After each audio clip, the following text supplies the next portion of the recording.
Hello guys, আজকে আমি যাচ্ছি নবদ্বীপে। তো এখন আমি নৌকোয় আছি।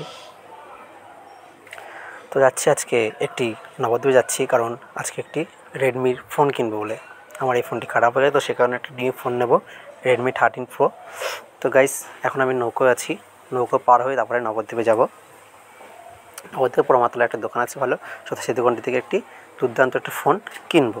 তো সেজন্য আজকে নবদ্বীপে যাওয়া। তো চলে আসলাম গাইস আমরা দোকানে, ফোন স্টোরে চলে আসলাম। এখন ভেতরে ঢুকলাম। ভেতরটা এসি রুম, পুরো একদম চরম ঠান্ডা, একটা শান্তি অনুভূতি করছি ভেতরে। তো গাইস, এবার দাদাকে বললাম যে ফোন দেখাতে। দাদা বলছে কী ফোন নেবে।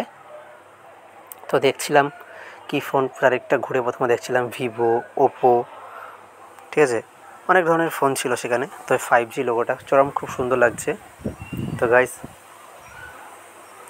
তো এখানে দেখছিলাম এবার কী ফোন নেওয়া যায়।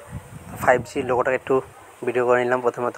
তো এখানে দেখলাম কয়েকটি ভিভো আছে, এই যে ভালো ভালো ভিভো, সব 5G ফোন, কোয়ালিটি ভালো, 264 স্টোরেজ আছে এখানে। ভিভোর ফোনগুলো বেশ ভালো লাগছিল। তো দাদা বলছে যে একটা নতুন ফোন বেরিয়েছে এবার, নতুন এই ওপো ফোনটা বেশ দারুণ লাগছিল। তো গাইস, সেগুলো আমার খুব একটা পছন্দ হয়নি, তো আমি বলছিলাম নিউ কিছু ফোন নেব।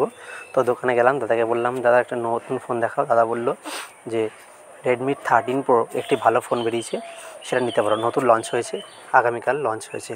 তো সে ফোনটা আমি দেখলাম, দাদাকে বললাম যে তা খুব সুন্দর লাগছে। দোকানদার বললো ভাই নিলে এটা নিতে পারো, খুবই ভালো।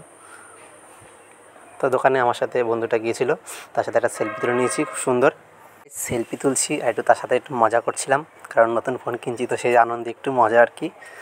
তো দোকানদারকে এবার বলছি দাদা ওই ফোনটি আমি নেব। ওই ছেলেটার ফোনটা নিয়ে ভাব দিয়ে যাচ্ছে পেছনে আমার। তো অবশ্যই দাদাকে বললাম যে দাদা চলো রেডমির 13 প্রো ফোনটাই আমাকে দাও। তো সেটা দাদা এখন কনভার্ট করে দিচ্ছে আমাকে টোটাল। তো বন্ধুরা, আমার কাছে অত টাকা না থাকার কারণে আমি ফোনটি ইএমআইতে করে নিয়েছি। তো এই হচ্ছে সেই ফোন, একটা সেলফি তুলে নিলাম, তার সাথে একটি ফোনটি শেষে একটা ছবি। এই ছিল আজকের ভিডিও।